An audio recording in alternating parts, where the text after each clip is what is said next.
20 minute में 20 खबर में आपका स्वागत है। मैं हूं आपके साथ आरजू साई। हम अगले 20 मिनट में आपको देश दुनिया की 20 ऐसी खबरें बताने वाले हैं जो इस वक्त न केवल सुर्खियों में है बल्कि दिलचस्प और अहम भी है। तो शुरू करते हैं 20 मिनट में 20 खबरों का सिलसिला। सबसे पहले देखेंगे राजस्थान की कौन कौन सी खबर इस वक्त अहम है। कोरोना की तीसरी लहर की आशंका सबको सता रही है। ऐसे में मरूधरा में महामारी की तीसरी मार से बचाने के लिए मरूधरा में युद्ध स्तर पर तैयारियां की जा रही हैं। दूसरी लहर में ऑक्सीजन की किल्लत को देखते हुए इस बार ऑक्सीजन पर राज्य सरकार का विशेष फोकस है। यही कारण है कि प्रदेश में 436 एयर टू ऑक्सीजन प्लांट स्थापित किए जा रहे हैं। सबसे बड़ी बात ये कि इनमें 30% प्लांट ने तो काम करना भी शुरू कर दिया है। इसके अलावा राज्य सरकार ने 40,000 ऑक्सीजन कंसंट्रेटर का बैंक भी बना लिया है, जिन्हें सभी जिलों में भिजवा भी दिया गया है। हर प्राथमिक स्वास्थ्य केंद्र पर 5 और सामुदायिक स्वास्थ्य केंद्रों पर 10 ऑक्सीजन कंसंट्रेटर उपलब्ध करा दिए गए हैं। इसके अतिरिक्त जिला अस्पतालों और मेडिकल कॉलेज के अस्पतालों में भी पर्याप्त संख्या में ऑक्सीजन कंसंट्रेटर उपलब्ध करा दिए गए हैं। यही नहीं, जिलों में भी ऑक्सीजन कंसंट्रेटर का बैंक भी बना दिया गया है, जो चिकित्सक के प्रिस्क्रिप्शन के बाद मरीज को घर पर ही उपलब्ध करा दिया जाएगा। लगभग 436 ऑक्सीजन प्लांट्स जो एयर टू ऑक्सीजन प्लांट्स होते हैं वो सरकारी अस्पतालों में लगाए जा रहे हैं। टोल टैक्स फुल लेकिन सुविधाएं गुल। नेशनल हाईवे पर वाहनों से टैक्स वसूली तो जमकर हो रही है, लेकिन यात्रियों की सुविधा और सुरक्षा के नाम पर कुछ भी नहीं है। सिरोही जिले के स्वरूपगंज में उड़वारिया टोल नाके का जब न्यूज 18 राजस्थान की टीम ने जायजा लिया तो पूरी पोल खुल गई। सुविधाएं कागजों में तो उपलब्ध हैं, लेकिन धरातल पर नहीं। टोल के पास तो सड़कों पर ना तो रेडियम के सेफ्टी रिफ्लेक्टर दिख रहे हैं ताकि ड्राइवर समय रहते ब्रेक लगा सके, और ना ही किसी प्रकार के स्पीड ब्रेकर ही बने हैं ताकि वाहनों की गति पर लगाम लगाई जा सके। इतना ही नहीं, टोल की दोनों लाइनों में गाड़ियां पास होने के लिए टोल की मुख्य सड़कों पर टूटे ड्रम भी रखे मिले, जो हादसों को दावत दे रहे हैं। इसके अलावा यहाँ अभी तक रेस्ट रूम तक नहीं बना है। टोल प्लाजा पर क्रेन और एम्बुलेंस जरूर है, लेकिन सिर्फ दिखावे के लिए। हादसे होने पर ना एम्बुलेंस भेजे जाते हैं और न क्रेन का ही उपयोग होता है। इन सारी व्यवस्थाओं को लेकर टोल मैनेजमेंट से बात करने की कोशिश की गई तो वो अपनी जिम्मेदारियों को एक दूसरे पर थोपते नजर आए।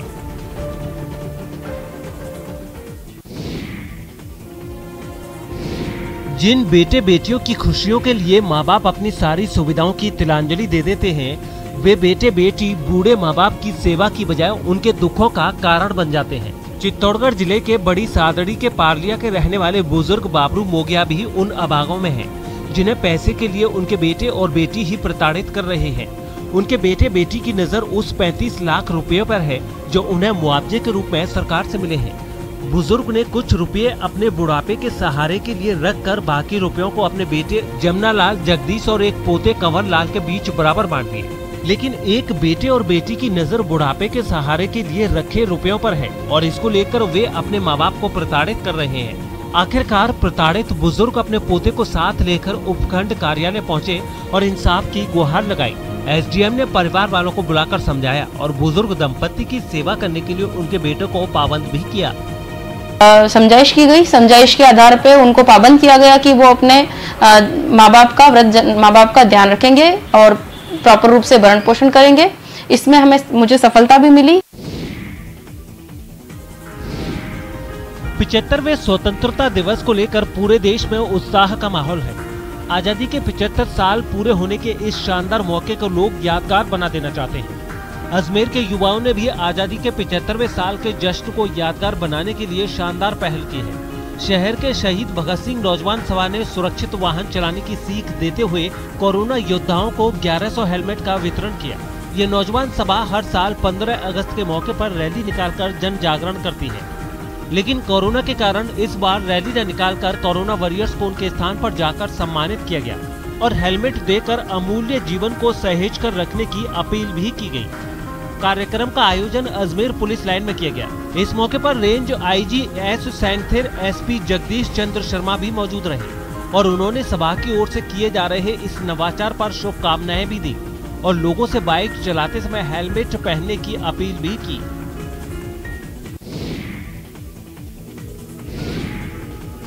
आजादी के जश्न की तैयारियां पूरे देश में जोरों पर हैं। इस साल आजादी का ये पर्व इसलिए भी खास है क्योंकि हम स्वतंत्रता के 75वें साल में प्रवेश कर रहे हैं। जाहिर है लोगों का उत्साह सिर चढ़कर बोल रहा है। श्री गंगानगर में भी 75वें स्वतंत्रता दिवस मनाने की तैयारियां जोर शोर से चल रही हैं। शहर के डॉक्टर भीमराव अंबेडकर कॉलेज के मैदान में फुल ड्रेस रिहर्सल का आयोजन किया गया, जिसमें छात्र छात्राओं ने बड़े ही उत्साह और जोश के साथ हिस्सा लिया।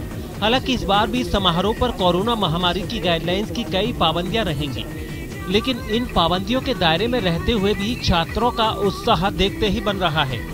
जिला स्तर पर होने वाले संक्षिप्त समारोह में इस बार की थीम भी कोरोना गाइडलाइंस के पालन के साथ साथ वैक्सीनेशन पर रखी गई है।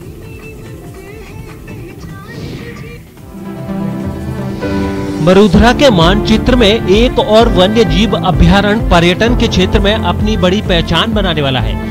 जी हां, करौली जिले के कैला देवी वन्य जीव अभयारण्य इलाके में अब देशी विदेशी सैलानी भ्रमण करते नजर आएंगे और अन्य अभयारण्य क्षेत्रों की तरह यहां पर भी जंगल के राजा बाघों सहित अन्य वन्य जीवों का दीदार कर सकेंगे।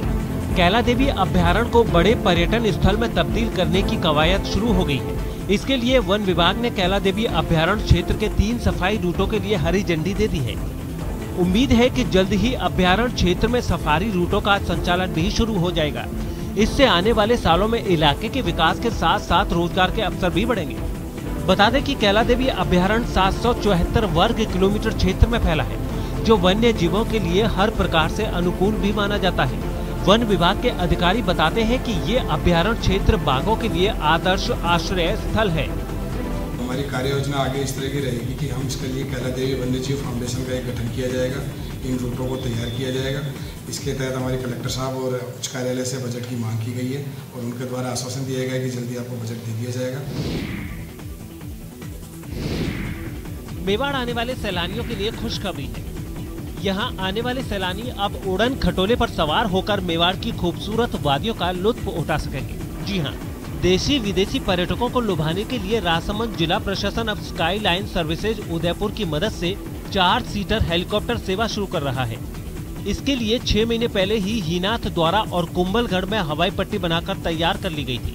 पहले 20 दिन ये सेवा ट्रायल बेस पर भी चलेगी। इसके बाद इस सेवा को स्थायी तौर पर जारी रखा जाएगा। इस हेलीकॉप्टर सेवा में एक व्यक्ति का किराया 3 से 4 हजार रुपए के बीच होगा। कलेक्टर अरविंद पोसवाल ने बताया कि काफी लंबे समय से इसकी मांग थी, लेकिन कोविड के कारण इसमें देरी हुई है। अब हेलीकॉप्टर सेवा शुरू होने से जिले में पर्यटन को बढ़ावा मिलने की उम्मीद है। सेवा शुरू होने के बाद सैलानी हेलीकॉप्टर से कुंभलगढ़ और नाथ द्वारा के सौंदर्य को निहार सकेंगे।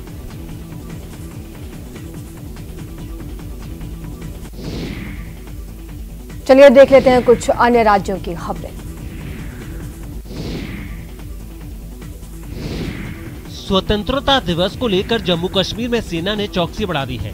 हाल ही में हुए ड्रोन हमलों और आतंकी साजिश के अलर्ट को देखते हुए इस बार सेना ज्यादा सतर्क दिखाई पड़ी और जम्मू कश्मीर के कई इलाकों में सर्च ऑपरेशन चलाया गया, जिसकी एक तस्वीर श्रीनगर से सामने आई, जहां किसी भी तरह की हलचल पर नजर रखने के लिए ड्रोन के इस्तेमाल की मॉक ड्रिल हुई, जिसमें कई आधुनिक तकनीक और कैमरों से लैस ड्रोन आसमान में मंडराते दिखे। बताया जा रहा है कि काले और सफेद रंग के ड्रोन श्रीनगर के बाजार, स्टेडियम और बाकी इलाकों पर नजर रखेंगे।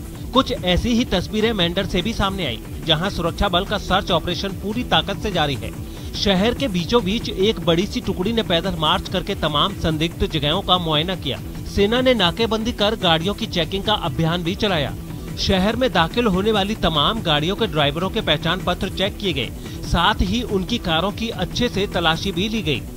मेंढर में कुछ दिन पहले नाकाम हुई आतंकी साजिश को देखते हुए बाजारों और भीड़ भाड़ वाले इलाकों पर कुछ चेक पोस्ट भी बनाए गए, ताकि किसी भी अनहोनी की स्थिति में तुरंत एक्शन लिया जा सके।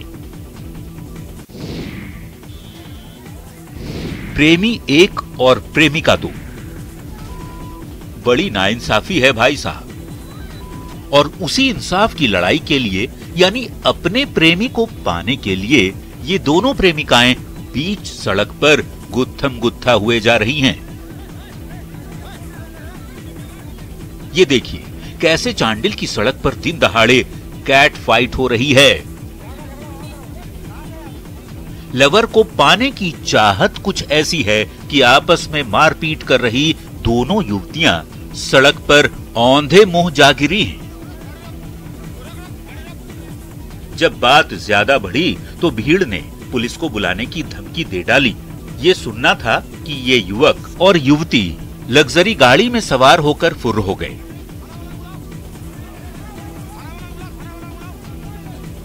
लेकिन प्रेमी के लिए गुत्थम गुत्था हो रही प्रेमिकाओं की ये कैट फाइट सोशल मीडिया में तेजी से वायरल हो गई।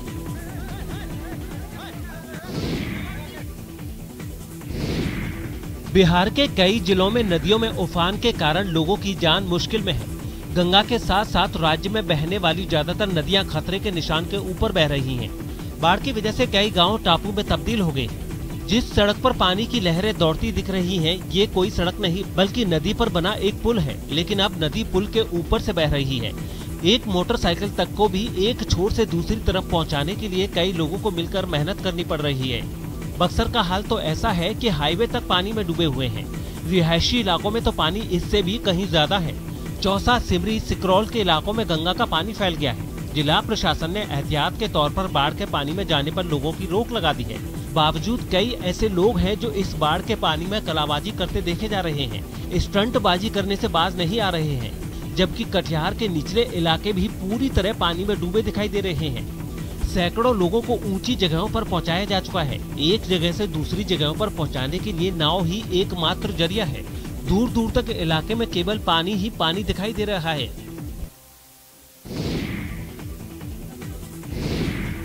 कहने को तो ये अपने ही घर हैं, लेकिन हालत जेल में बंद कैदियों जैसी हो गई है। उत्तर प्रदेश के प्रयागराज में आई भयंकर बाढ़ ने लोगों को अपने ही घर में कैदी बनाकर रख दिया है। बाढ़ के पानी में घिरे लोग मुसीबत की मार झेल रहे हैं। जिस मोहल्ले में चकाचक सड़कों पर बाइक और मोटर कारें फर्राटे भरती थी, उन सड़कों पर सैलाब है और गाड़ियों की जगह अब नावें चल रही हैं। घर में घुसना भी हो तो सीढ़ियों का सहारा लेना पड़ रहा है। कई बिल्डिंग तो पूरी तरह बाढ़ के पानी में समा गई है। उनका सिर्फ ऊपरी हिस्सा ही कुछ भीड़ तक नजर आ रहा है। लोग खासे परेशान हैं, लेकिन उन तक सरकारी अमला नहीं पहुंच पा रहा है। किसी को खाने की दिक्कत हो रही है तो किसी को पीने का पानी नहीं मिल पा रहा है। लोगों की परेशानी लगातार बढ़ती जा रही है और कोई भी उनकी मदद करने को सामने नहीं आ रहा है। बाढ़ में बहुत तरह की समस्या है भैया, आपको हम क्या बताएं। बच्चा हमारा 2 दिन से भूखा था। पानी की समस्या, बाढ़ की समस्या, खाने की समस्या, आपको क्या बताएं हम, बताइए। यहाँ पे कोई नाव वाला आ रहा, ना कोई पार्षद आ रहा, ना कुछ आ रहा, कोई नहीं आ रहा यहाँ पे। जानवरों की समस्या तो रहती है, तो देखना पड़ता है, रात को जगना पड़ता है। ऑफिस जाने में प्रॉब्लम हो रही है। बूढ़े हों या नौजवान, पुरुष या महिला, सबके हुनरमंद हाथ बांस को नए आकार दे रहे हैं और उनका ये हुनर उनके रोजगार का साधन बना हुआ है। ये तस्वीरें जम्मू कश्मीर के उधमपुर जिले की हैं, जहां रामनगर तहसील के कई गांवों से बैक टू विलेज कार्यक्रम के तहत एक समग्र कौशल विकास बांस शिल्प केंद्र स्थापित किया गया है। इलाके में बांस के बुनियादी ढांचे को बढ़ावा देने और लोगों को रोजगार उपलब्ध कराने की मंशा से जनवरी 2021 में जम्मू कश्मीर प्रशासन ने पूर्वोत्तर गन्ना और बांस विकास परिषद के साथ समझौता किया था। इसी के तहत समग्र कौशल विकास बांस शिल्प केंद्र में 27 से अधिक लोग पूरे उत्साह के साथ बांस से अनेक किस्म के सामान बनाने की कला सीख रहे हैं। लोग इस प्रशिक्षण से खुश हैं। उनका कहना है कि बांस हस्तशिल्प से उनकी जिंदगी में नई रोशनी आएगी।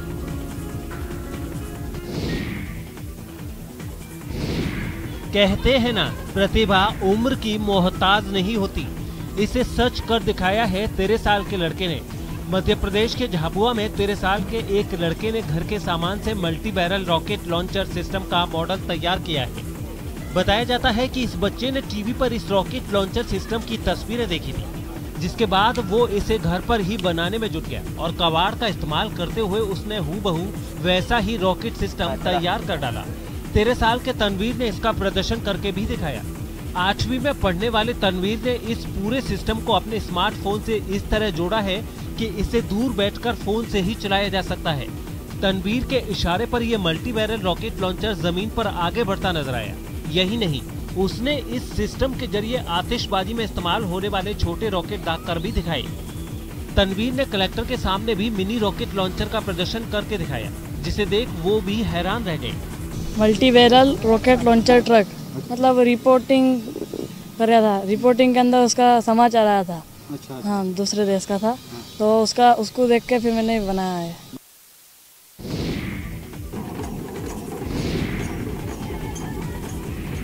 सुकमा जिले का सहदेव आज सोशल मीडिया का बादशाह बना हुआ है और उसका गाया हुआ गाना हर किसी की जुबान पर है।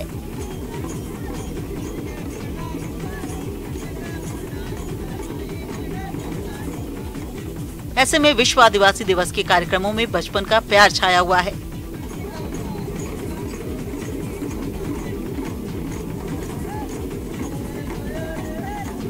इस गाने को गाते हुए और धुन पर आदिवासी युवक और युवतियां झूमते नजर आए।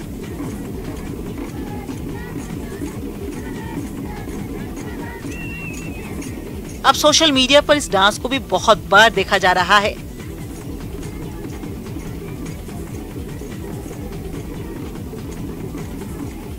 बस्तर आदिवासी बाहुल क्षेत्र है और विश्व आदिवासी दिवस पर जिले समेत संभाग में कई कार्यक्रमों का आयोजन किया गया।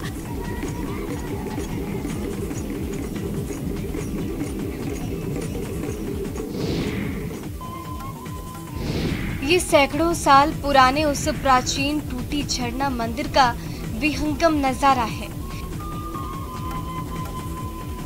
जिसकी दीवार पर भगवान विष्णु विराजमान है और उनके दोनों हाथों के ठीक बीचों बीच से निकल रही मां गंगा की अविरल धारा दिन रात शिवलिंग का जलाभिषेक करती रहती है।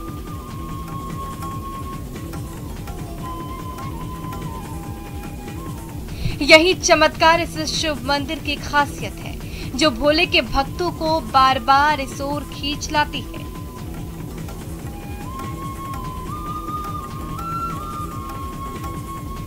कई वैज्ञानिकों ने माथा पच्ची की, कई भूगर्भ शास्त्रियों ने भी खूब दिमाग लगाया, लेकिन 24 घंटे और साल के 12 महीने महादेव का जलाभिषेक करती इस अविरल धारा के स्रोत का आज तक पता नहीं लग पाया।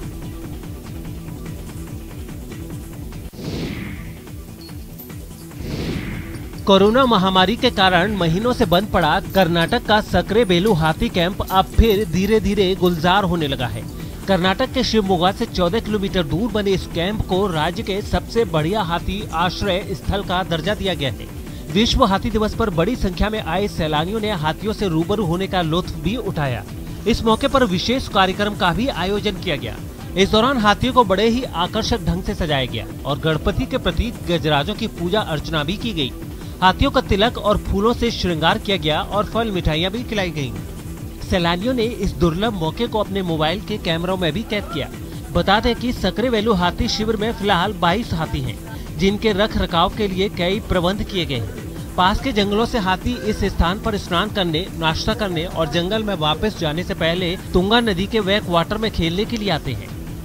हाथियों को विशेष रूप से बच्चों के लिए पानी में खेलते देखना एक अद्भुत अनुभव है। सकरेबेलू हाथी शिविर एक यात्रा गंतव्य है।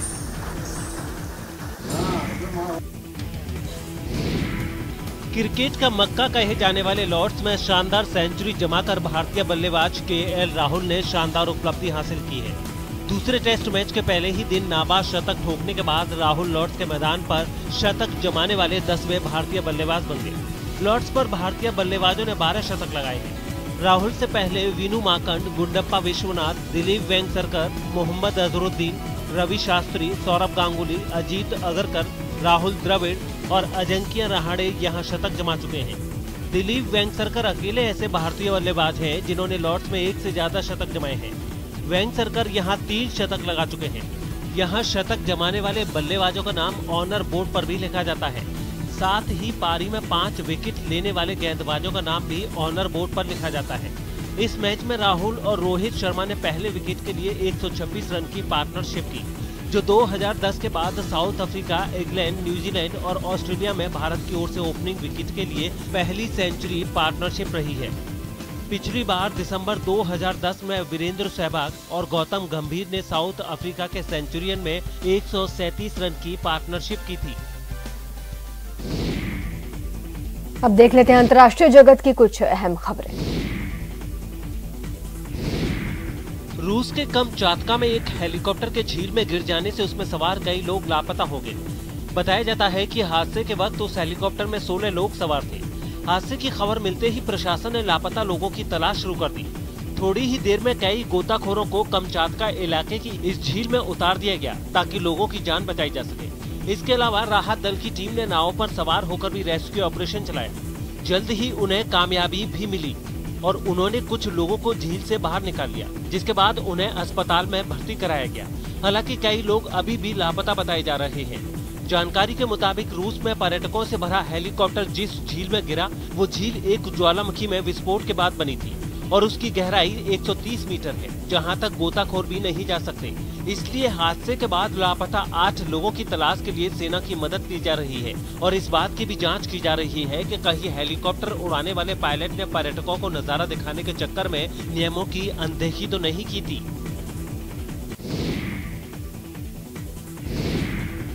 तुर्की के कस्तामोनू में भारी बारिश के बाद आई बाढ़ ने ऐसी तबाही मचाई कि कई लोगों के सिर से छत तक छिन गई। जानकारी के मुताबिक बाढ़ के कारण 6 लोगों की मौत भी हो गई। वहां बाढ़ से हालात इतने बिगड़ गए कि लोगों की जिंदगी मुश्किल में पड़ गई। कस्तामोनू के एक इलाके से जो तस्वीरें सामने आई, उनमें सड़क को देखकर लगा ही नहीं कि वहां कभी लोगों के आने जाने का रास्ता भी रहा होगा। सड़क की जगह वहां सैलाब बहने लगा। तस्वीरों को देखकर ऐसा लगा मानो वहां मौजूद मकान किसी नदी किनारे बने हों। बाढ़ की वजह से कुछ मकानों की हालत मुरझाए फूलों की तरह हो गई। वहां रहने लायक हालात बचे ही नहीं। कई मंजिला मकान मलबे में तब्दील हो गए। कुछ इमारतों में लोगों के फंसने, मलबे में दबे होने की खबर भी मिली, जिसके बाद राहत और बचाव दल के लोग वहां पहुंचे। मुसीबत की इस घड़ी में पुलिस ने भी उनका साथ दिया। लोगों की जिंदगी बचाने की कवायद तेज हो गई। एक दूसरे इलाके से जो तस्वीरें सामने आई, उनमें कुछ मशीनों की मदद से रास्ते को साफ करने का काम जारी दिखा। घरों में फंसे कुछ लोगों को सुरक्षित बाहर लेकर भी आया गया, जिनमें बुजुर्ग और बच्चे भी शामिल दिखे।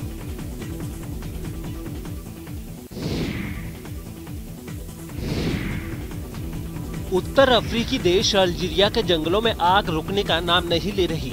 आग की इस तबाही में 65 लोगों की मौत हो गई है और जो बच गए हैं उनके सामने जिंदगी का संकट खड़ा हो गया है।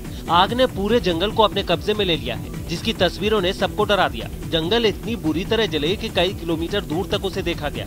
हर जगह धुआं ही धुआं नजर आया। इसके बाद जब आग ने रिहायशी इलाकों का रुख किया तो तबाही की तस्वीरें और भी खतरनाक हो गई। घर, दुकान, स्कूल और कारें इसकी जद में आ गई, जिसे दमकल विभाग की मदद से बुझाया गया। आबादी वाले इलाके में आग के पहुंचने से लोगों को घर तक छोड़ने पड़ गए और कई लोगों ने राहत कैंप का रुख किया, जहां खाने और जरूरत के सामान की व्यवस्था सरकार ने करवाई। बड़े बड़े ट्रकों में भरकर पानी की बोतलें, कंबल और कपड़े लाए गए, ताकि जब तक आग पर काबू ना पाया जाए तब तक लोगों को सुरक्षित जगह मिल सके। इधर दमकल विभाग के साथ स्थानीय लोग भी आग पर काबू पाने की कोशिश करते दिखाई दिए। वैक्सीनेशन अभियान के शुरुआती दौर में लोगों ने सरकार की मंशा पर कड़े सवाल उठाए, लेकिन जैसे जैसे कोरोना का कहर फैलता गया, लोगों को वैक्सीन की अहमियत समझ आने लगी। आज हालत ये है कि वैक्सीनेशन सेंटर्स पर लोग कतारों में खड़े होकर अपनी बारी का इंतजार कर रहे हैं। उस पर खास बात यह है कि वैक्सीन के लिए लोग ज्यादा भरोसा सरकारी सिस्टम पर ही दिखा रहे हैं।